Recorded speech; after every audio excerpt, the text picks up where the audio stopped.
हमारे चैनल पर। मैं हूं आपके साथ शिप्रा सैनी। पश्चिम बंगाल से बड़ी खबर है, जहां पश्चिम बंगाल की मुख्यमंत्री ममता बनर्जी का एक बार फिर गैर जिम्मेदाराना रवैया सामने आया है। प्रधानमंत्री नरेंद्र मोदी के साथ मीटिंग में 30 मिनट लेट ममता बनर्जी पहुंची,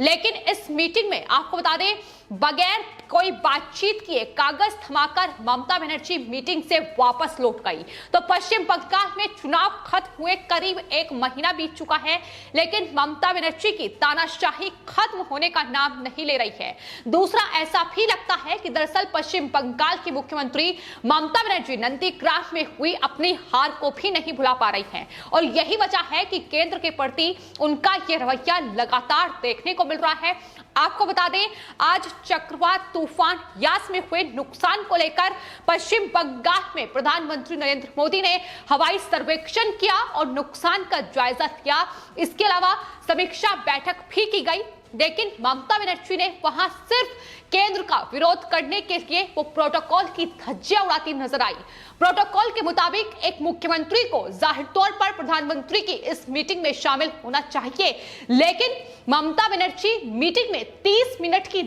देरी से पहुंची। इतना ही नहीं, राज्य के मुख्य सचिव भी इस मीटिंग में बेहद लेट पहुंचे, और इतना ही नहीं, मीटिंग में पहुंचकर ममता बनर्जी ने इस चक्रवात से जो पश्चिम बंगाल में नुकसान हुआ है उससे जुड़े कुछ दस्तावेज सौंपे और वो मीटिंग से निकल गई। यही आज की तस्वीर है जो साफ तौर पर बताती है कि दरअसल ममता बनर्जी सिर्फ और सिर्फ केंद्र को घेरने के लिए ये तानाशाही रवैया उनका पश्चिम बंगाल में जारी है। लेकिन आपको बता दें, पश्चिम बंगाल में आज प्रधानमंत्री नरेंद्र मोदी ने यह हवाई सर्वेक्षण किया है। चक्रवात यास के चलते जो नुकसान पश्चिम बंगाल को हुआ है उसके लिए राहत राशि का ऐलान भी उनकी तरफ से किया गया है। इसके अलावा ओडिशा का दौरा भी प्रधानमंत्री नरेंद्र मोदी ने किया, वहां भी उन्होंने हालातों का जायजा लिया, जिसके बाद 1000 करोड़ रुपए का राहत फंड का ऐलान प्रधानमंत्री नरेंद्र मोदी की ओर से किया गया है। और पश्चिम बंगाल झारखंड के लिए 500 करोड़, वहीं ओडिशा के लिए 500 करोड़ की ये राहत फंड है, जिसकी घोषणा प्रधानमंत्री की ओर से की गई है। तो जाहिर तौर पर केंद्र की ओर से ये पहले ही कहा गया था कि वो यास तूफान के चलते जो नुकसान होगा कहीं ना कहीं उसके लिए जो राहत फंड है उसकी घोषणा पहले ही कर दी गई थी, लेकिन ममता बनर्जी इसको लेकर भी सियासत करती नजर आई थी। लेकिन आज जो तस्वीर पश्चिम बंगाल में प्रधानमंत्री नरेंद्र मोदी के साथ इस रिव्यू मीटिंग में देखने को मिली, वो जाहिर तौर पर अब ममता बनर्जी सरकार पर तमाम सवाल खड़े कर रही है, क्योंकि यही ममता बनर्जी ये कह रही है कि दरअसल प्रधानमंत्री नरेंद्र मोदी की मीटिंग को तवज्जो ना देकर उन्हें दूसरी मीटिंग्स में शामिल होना है। इतना ही नहीं, उनकी तरफ से यह भी कहा गया कि दरअसल उन्हें प्रधानमंत्री नरेंद्र मोदी के साथ उनकी कोई मीटिंग है इसकी उन्हें कोई जानकारी ही नहीं थी। उन्होंने कहा कि दरअसल दीघा में उनकी और मीटिंग थी जिसमें उन्हें शामिल होना था। तो इस तरीके की बहानेबाजी भी ममता बनर्जी की तरफ से की गई। जाहिर तौर पर इस मीटिंग में ममता बनर्जी की नाराजगी की वजह शुभेंदु अधिकारी रहे, क्योंकि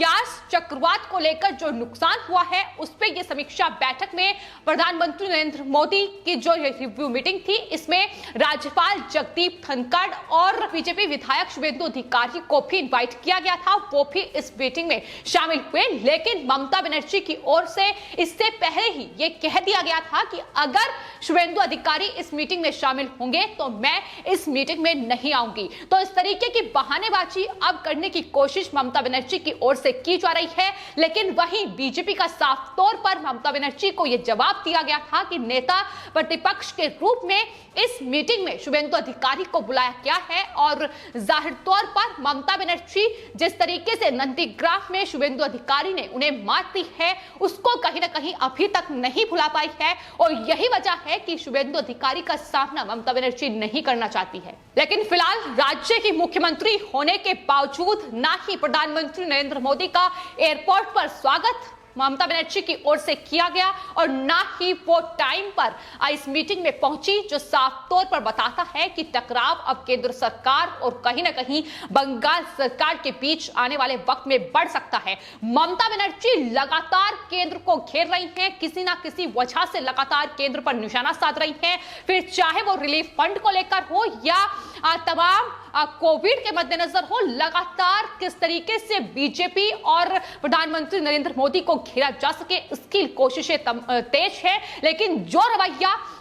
जिस तरीके से गैर जिम्मेदाराना रवैया ममता बनर्जी ने दिखाया है, वो साफ तौर पर बताता है कि दरअसल चक्रवात यास में जो नुकसान वहां लोगों को हुआ है, उसके लिए ही ये बैठक की गई थी। लेकिन ममता बनर्जी इस तरीके से अपना तानाशाही रवैया दिखाकर वहां से चलती बनी। हालांकि इसके बावजूद भी प्रधानमंत्री नरेंद्र मोदी ने तमाम चीजों का सर्वे किया कि आखिर क्या नुकसान यास चक्रवात के चलते पश्चिम बंगाल में हुआ है, कहां कितने लोग प्रभावित हुए हैं, और यही वजह है कि अब राहत फंड की घोषणा प्रधानमंत्री नरेंद्र मोदी की ओर से की गई है। तो फिलहाल आपको बता दें, प्रधानमंत्री नरेंद्र मोदी ने ओडिशा और पश्चिम बंगाल का हवाई सर्वेक्षण किया है। चक्रवात यास ने वहां जो तबाही मचाई थी उसका जायजा लिया गया, जिसमें साफ तौर पर इस पूरे सर्वे के बाद प्रधानमंत्री नरेंद्र मोदी ने ये कहा है कि दरअसल जिन लोगों ने चक्रवात यास में अपनी जान गंवाई है और जो पीड़ित परिवार हैं उनके लिए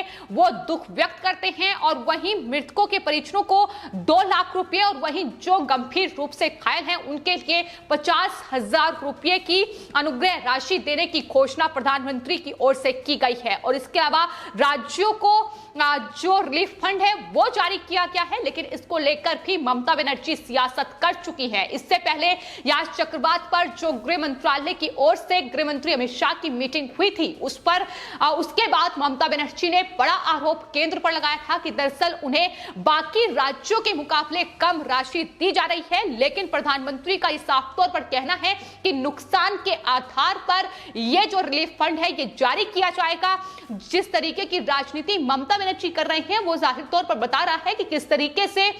सिर्फ और सिर्फ राज्य को पैसा मिल पाए, इसकी कोशिशों में ममता बनर्जी लगी हुई है। और आज भी जो मीटिंग हुई, जिस तरीके से वो तमाम दस्तावेज थमाकर मीटिंग से चलती बनी, आपको बता दें उसमें भी प्रधानमंत्री नरेंद्र मोदी को जो रिपोर्ट ममता बनर्जी की ओर से सौंपी गई है उसमें 20,000 करोड़ रुपए की मदद की मांग मुख्यमंत्री की ओर से की गई है। उन्होंने कहा है कि दरअसल 10,000 करोड़ की मांग दीघा और 10,000 करोड़ सुंदरबन के विकास के लिए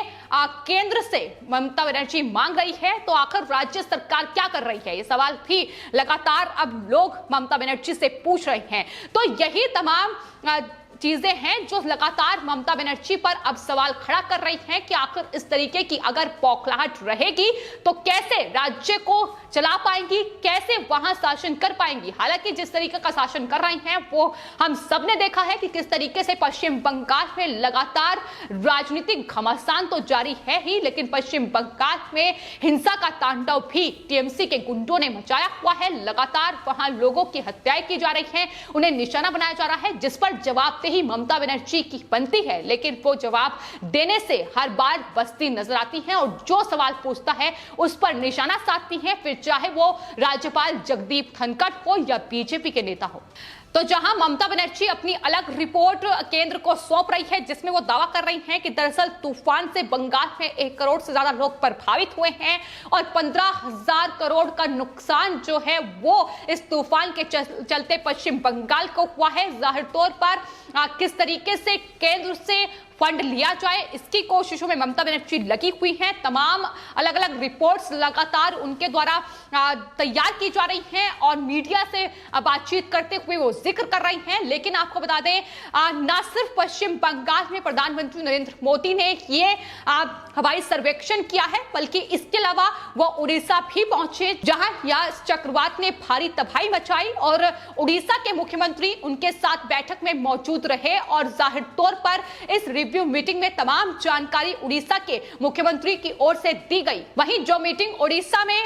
प्रधानमंत्री नरेंद्र मोदी ने की, उसमें उड़ीसा के सीएम नवीन पटनायक पूरी मीटिंग में मौजूद रहे और साथ ही उनकी तरफ से बैठक के बाद ये कहा गया कि दरअसल केंद्र सरकार इन दिनों कोविड संकट की वजह से काफी दबाव में है, तो ऐसे में वो चक्रवात यास से हुए नुकसान की भरपाई के लिए किसी भी पैकेज की मांग केंद्र से नहीं करेंगे। उड़ीसा के सीएम ने साफ तौर पर कहा कि वो राज्य के संसाधनों के जरिए यास से जो संकट पैदा हुआ है उससे निपटने की कोशिश करेंगे, यानी वो राज्य का जो फंड है उसे कहीं ना कहीं उससे लोगों की मदद करेंगे। लेकिन दूसरी ओर ममता बनर्जी हैं जो लगातार केंद्र सरकार से रिलीफ फंड की मांग कर रही हैं और लगातार सियासत अब कहीं ना कहीं राहत राशि को लेकर उनकी तरफ से की जा रही है। वहीं दूसरी ओर उड़ीसा के मुख्यमंत्री ने साफ कह दिया है कि दरअसल वो किसी पैकेज की मांग केंद्र से नहीं करना चाहते, क्योंकि लगातार कोरोना महामारी के चलते केंद्र पर दबाव बना हुआ है, लगातार वो